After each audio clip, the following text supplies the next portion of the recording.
forgive you when it doesn't make sense. Today, personal stories from givers and receivers of extreme forgiveness.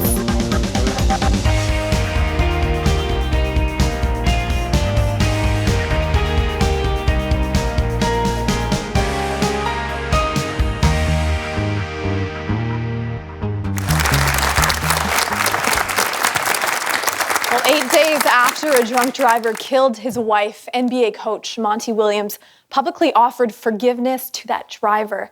And the Twitter sphere blew up. I mean, messages of disbelief and encouragement and awe poured in. Take a look at this clip. I'm going to close with this, and I think it's the most important thing that we need to understand. Everybody's praying for me and my family, which is right. But let us not forget that there were two people in this situation. And that family needs prayer as well. And we have no ill will towards that family. In my house, we have a sign that says, "As for me and my house, we will serve the Lord." We cannot serve the Lord if we don't have a heart of forgiveness. Well, here to help us understand our human struggle with forgiveness is Dr. Fred Luskin. He leads the Forgiveness Project at Stanford University. Dr. Luskin, thank you for being with us.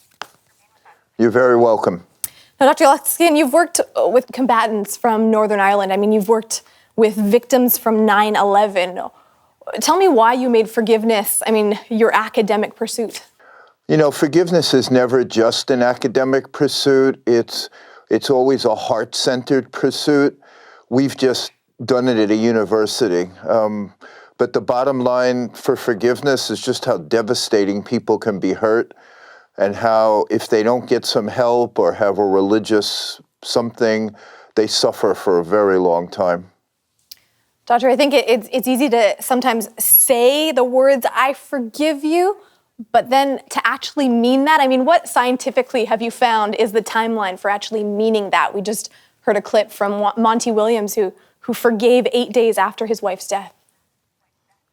You know, there's two aspects to forgiveness. There's you make the decision and then you work it out, but there's no exact timeline. The biggest reason for that is when you're hurt, you have this natural period of grief.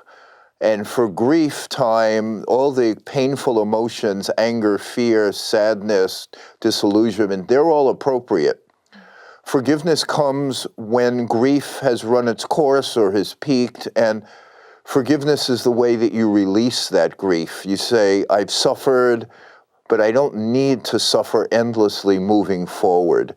I was sent that clip that you were to show on that program, the basketball coach whose wife was killed by a hit-and-run driver. Mm-hmm. If you think about or even imagine like how quickly he worked through something that some people can spend their whole lives never working through.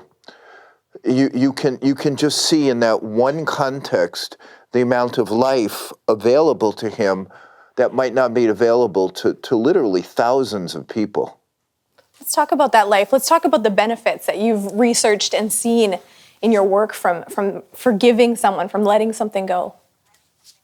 Yeah, that's the reason why forgiveness became more socially acceptable, is schools and people like us were able to show that it could reduce blood pressure, that it could help with pain, that it could help heart disease as not as a cure, but as an amelioration of it. It made people less angry, less stressed, less depressed, more hopeful. But the biggest benefit of it is you don't have to be afraid of your life.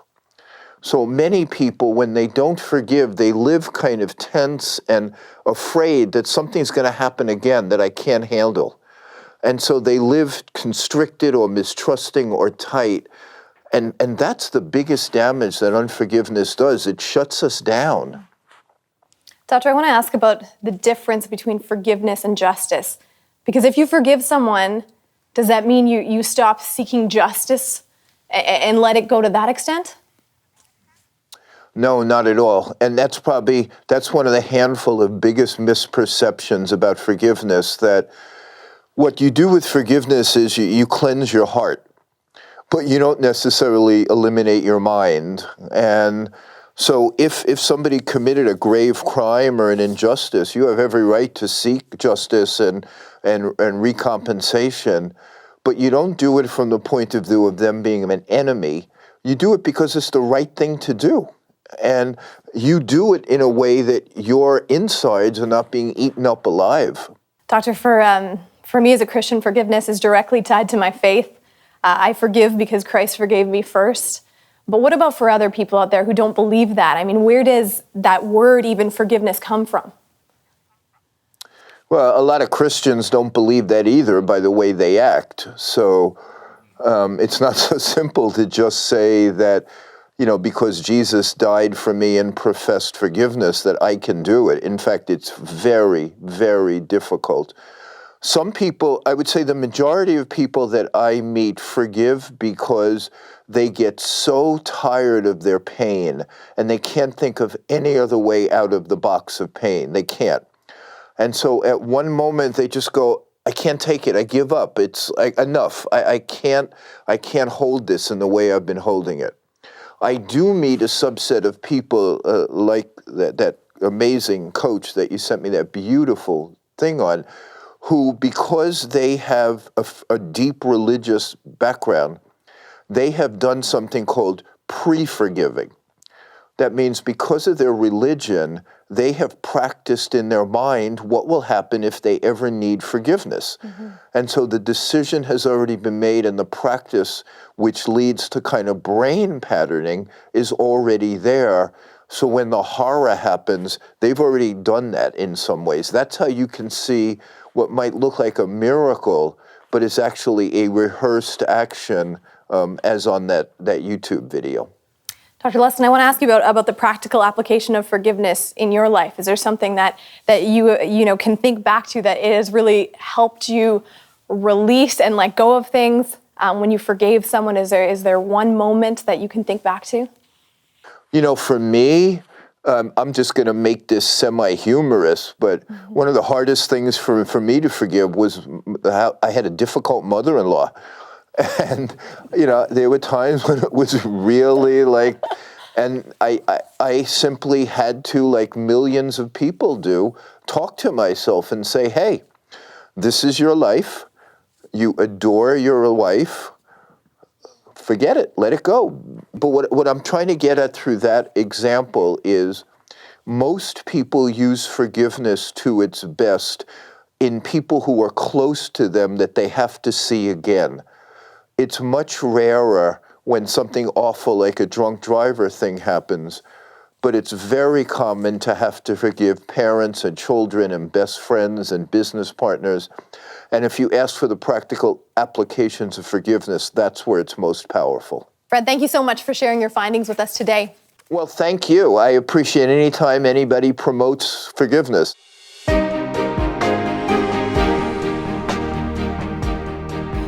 Well, last year, a drunk driver caused the deaths of Jillian Lavallee and Amrit Paul Singh Karbanda.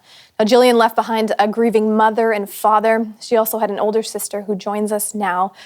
Caitlin, thank you for taking the time to speak with us. I'm sure this doesn't get any easier. No, thank you for having me. Caitlin, your sister was young, 25, beautiful, smart. The world was ahead of her. Just take me back. What went through your mind when you first found out that she was killed by someone that was drinking and driving?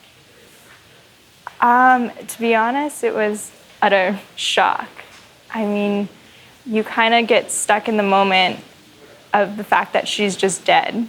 It was heartbreaking, devastating, but we couldn't change the path that's now laid out in front of us. Talk to me about how you felt towards that driver. I think of my natural instinct as rage. Just take me through the emotions that you went through.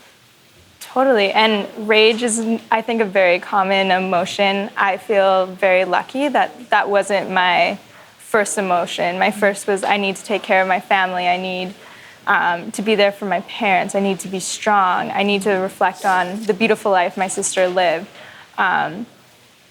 I don't disregard that maybe rage will come into my life at some point, but a lot of times right now, my emotion is just like heartbreak for my family and my loved ones that were affected. My heart breaks for the change that's going to affect the young man who did kill my sister's life and for his family. Like, they didn't sign up for this necessarily. I've been blessed with a lot of grace in my heart, and I've just really held on to that emotion. Where do you think that grace comes from? Because it seems supernatural to me. I think it's been taught to me my whole life by the way my parents have always lived. I think it comes through my faith and trusting in God that this was her end result. Like, this is her story, and this was how it was to end. It is tragic, but at the same time, it's been made really beautiful. And just holding on to what I believe and that she is at peace now is where I find a lot of strength. And from the people who I surround myself with love and positivity. Caitlin, were you able to, forgive that driver and to move on? And maybe just give me an idea of what a physical response came from doing that. Well, that's a good question. I don't know, like, I would say all these emotions feel really surreal right now, and I feel really grateful for the peace I've been given. My hardest part would be I haven't met him or seen a picture of him, so if I'm put in a different context, these feelings could change. Sure. But I mean, to continue my life living happily and to not be another victim in this scenario that my parents lose, keeping a forgiving heart is kind of my way of pursuing on and showing how beautiful my sister's heart really was as well to others. You're so calm and so peaceful. Oh, thank you. I look at it and admire it. Did you lose any emotions in this process? It might sound strange, but I feel like I gained a lot more in the sense of, like, I gained emotion, a new respect for love and sadness. I learned it in a whole new way that I had never experienced, and I found out how I have to depend on certain emotions. I have to allow myself to just feel what I feel in the moment and really accept it, and either take it and learn from it if it's negative, or if it's a positive one, figure out how I can reflect and share and grow from it. I think people watch the story and they look at you and they're amazed. What would you say to people that are going, day by day, maybe with some tragedy in their life that they've dealt with, and they're trying to get through it? I mean, what would be your words of wisdom? I would just say be in the moment. If you feel rage, accept it and work through it. Surround yourself with people who love you and have a positive attitude. And if you have faith, just hold on to it. Don't fight it. God will reward you. He will provide you peace. But really just be where you are in the moment. It will pass. You have to work through it in a healthy manner, and just trust that this is just a phase and you're going to grow from it. And then just surround yourself with love during those really dark times. How do you surround yourself with love, Caitlin? Like, what have you done specifically, to make sure that that's part of your life? Totally. I mean, my parents, my husband, the most amazing support system, my aunt and uncle, but also being able to give back to the community, give back to the Carbanda family, being able to build a relationship with that family and love on them who share a similar loss as us. And then be able to share Jill's story across Canada has been amazing. And all the loving responses received back. I know we're not the only family who's experienced this tragedy, and my heart breaks for those families who've experienced this, because you don't wish it upon anyone. It's a beautiful story of families working together in the midst of tragedy, and we will pray for your families, and we continue just the best for all of you as you work through this. Thank you for joining us. Oh, thank you so much. I appreciate it.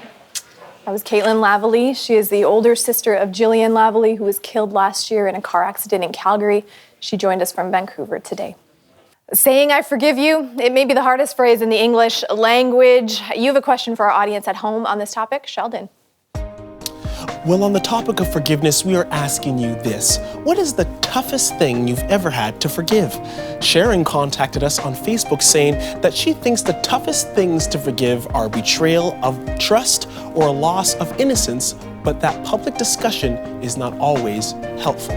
Well, to join the conversation, call us at the number you see on the screen or send us a message on Twitter, Facebook, or by email. Coming up, from notorious to glorious, one man's life of abuse, suffering, and betrayal becomes a story of Jesus, forgiveness, and reconciliation. Michael Bull Roberts is in studio with Sheldon next. Michael Bull Roberts has lived many lives. He's been a victim of horrific abuse, a drug dealer, and a gangster. These days, though, he's a speaker, an author, and a man of God. Take a look at this clip from a recent documentary about his life. I remember I was being abused a lot at home.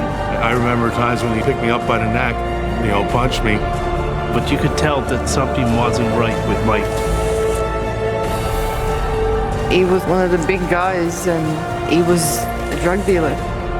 I felt untouchable, got his whole crew, and, you had the money and you had the power, and why am I so lonely?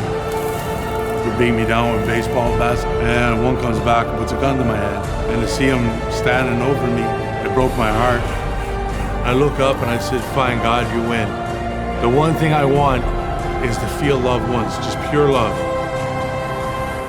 Ladies and gentlemen, please welcome Michael Bull Roberts to Context. How you doing? How you doing, man? Good to see you, man.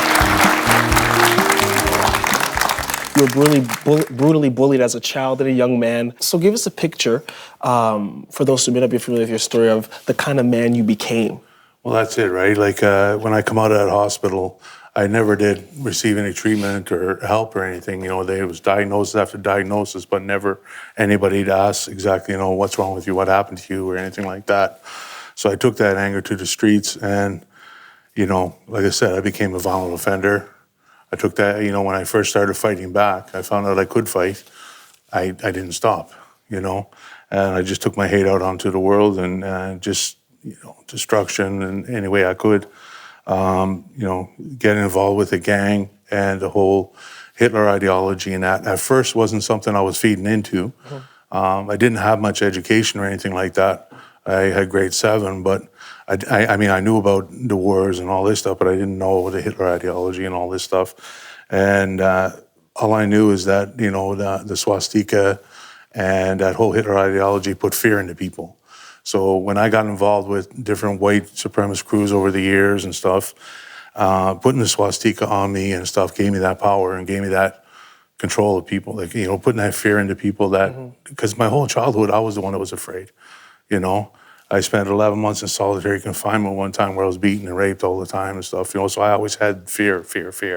And now here I was, finally, I was the one dishing out the fear. But you asked God to help you find true love. What was that experience like, and how did you know you had it? And I remember being in the hotel room, and my bones were all broken and that, and I was lying on this hotel room floor, and I was cursing out God.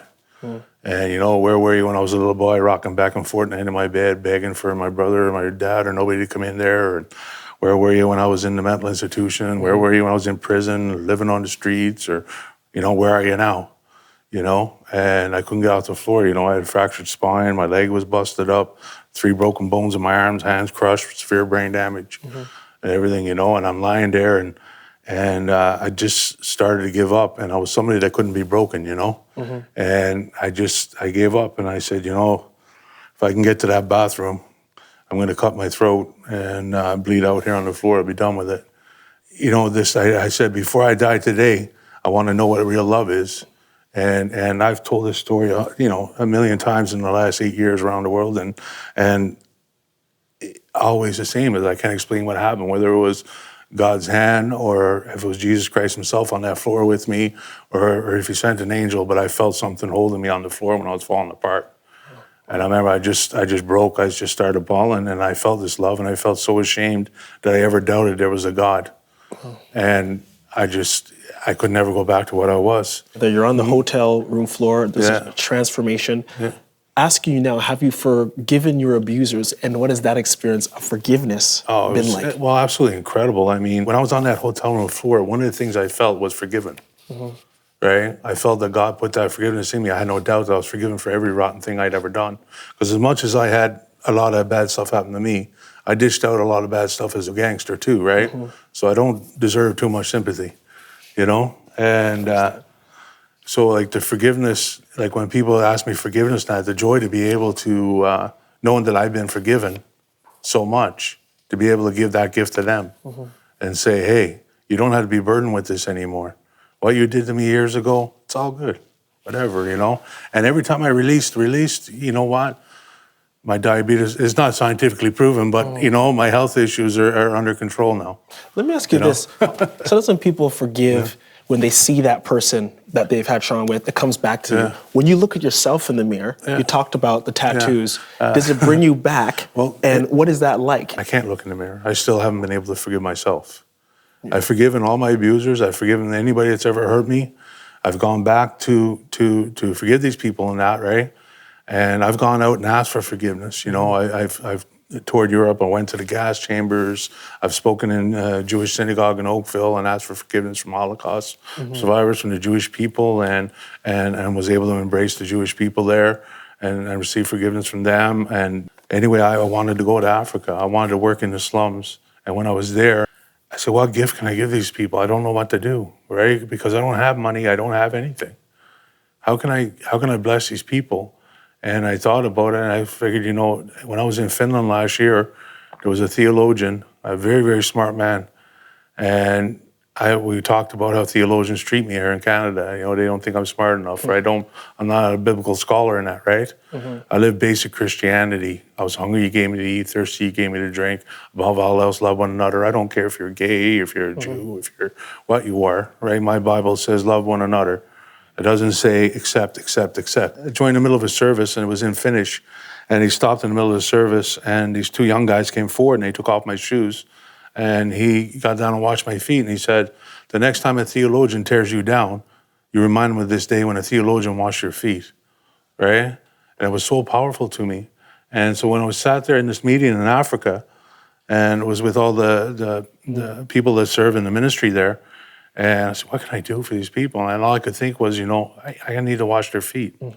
These are women dying of AIDS, and I just found these women so strong and so beautiful, you know? Going into a home where a lady is dying of AIDS, she has 5 kids, living on a little cot and a mud floor, you know? And she pulls out her burner and starts boiling the water. I said, what's she doing? Well, she wants to make you some chai tea and feed you. And I'm looking, why would she want to feed me, right? Michael, you know? I have to ask you this question. As you're going from this place to place, you're asking this group for forgiveness, you're washing feet. One of the most important or interesting things about Christ's love is, despite whether you do that or not, he's in a position to forgive us. Oh, absolutely. My question to you is, coming with that love with God, have you reached a place to accept not only his forgiveness, but to look at yourself now and say, I forgive me? I can't. I still don't think I deserve anything. I'll give everything away. I'm scared to death to have money in the bank or to make a good living or anything, you know? And the only thing I've wanted since I've become a Christian is I wanted a backyard fire pit dog and maybe a good woman. So I got the dog and I got the backyard and I got the good woman now. So I don't want nothing else. I don't need riches, I don't need nothing. But, you know, I haven't accepted that I deserve love, or that I don't think I deserve his love. What do you think it will take? What do you think it will take? Let me ask you this. Someone could be watching the show, probably is watching the show, struggling with needing to forgive, needing to receive forgiveness. How would you encourage them? Well, I mean, you know what? And it's just simple. I know what I went through health-wise because of this from this hate and that, how I let it destroy my life, you know? All those years I spent in and out of jail and that, and sitting there and thinking, you know, well, how am I in here again? I swore I would never come back in here, but I'm here again. I'm looking at the walls and I'm thinking, man, like, I'm doing somebody else's time because, like, this is not me. It's not who I am. It's not or where I'm supposed to be, you know? But I just let that hate and anger control me, you know? And today, I'm just at peace, you know? And to be able, I forgive daily. you have to forgive daily, right? And that makes it easy to forgive those big things, right? God If every day, you say, all right, well, if somebody called you a jerk or called you whatever, or you forgive right away, be quick to forgive all the time. And God informs that. Exactly, Yeah, right? yeah. So if you're quick to forgive all the time, then it just comes natural, right? Okay, it's all good, I'll let it go, man. Let it slide, or somebody does me wrong, whatever. God's watching. I ain't worried. He'll get justice for me, You've written this book here, Beyond the Hate. We played a clip before the show started. Let me say this, man. Much love to you, all right, man? I appreciate it, man. I'm happy to have you on the show. Thank you so much, all right? I love you, bro. All right, so keep my hand in the mouth. Molly is back to wrap it up on the other side of the break. Stay with us. Well, whether the result of cultural inspiration or a personal decision, acts of forgiveness are generally held in high esteem. Now, a single word of forgiveness can bring freedom to a soul, or as was the case with Nelson Mandela, shape the future of an entire nation. Now, for us at Context, no other forgiveness story is more compelling and no life more inspiring than the life of Christ. Now, whatever you may think about Jesus, one thing is undeniable. His example of forgiveness demonstrates a supernatural love, one that in our view makes relationship with God possible. For all of us here at the show, thank you so much for watching. Join us next week as we explore life beyond the headlines.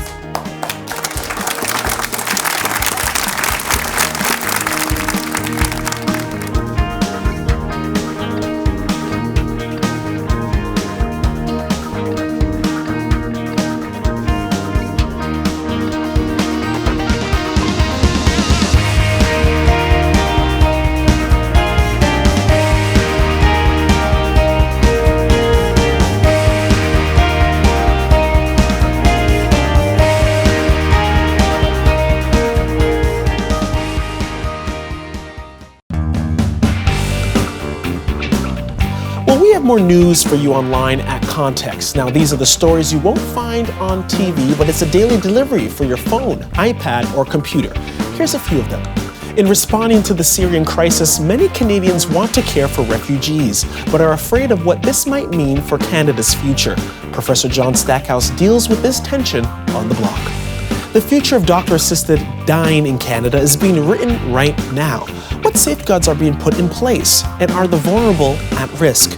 We talked to Julia Beasley of the Evangelical Fellowship of Canada. Or some physicians, I should say, feel that to make a referral is to participate in physician-assisted death. But the committee has recommended that at minimum, physicians should be required to make that referral. Well, what does the Bible say about marijuana? Well, maybe more than you think. Mark Boda and Brian O'Day share with us the proof for cannabis in biblical times. My dear friends, find all of that and so much more online at contextwithlorna.com.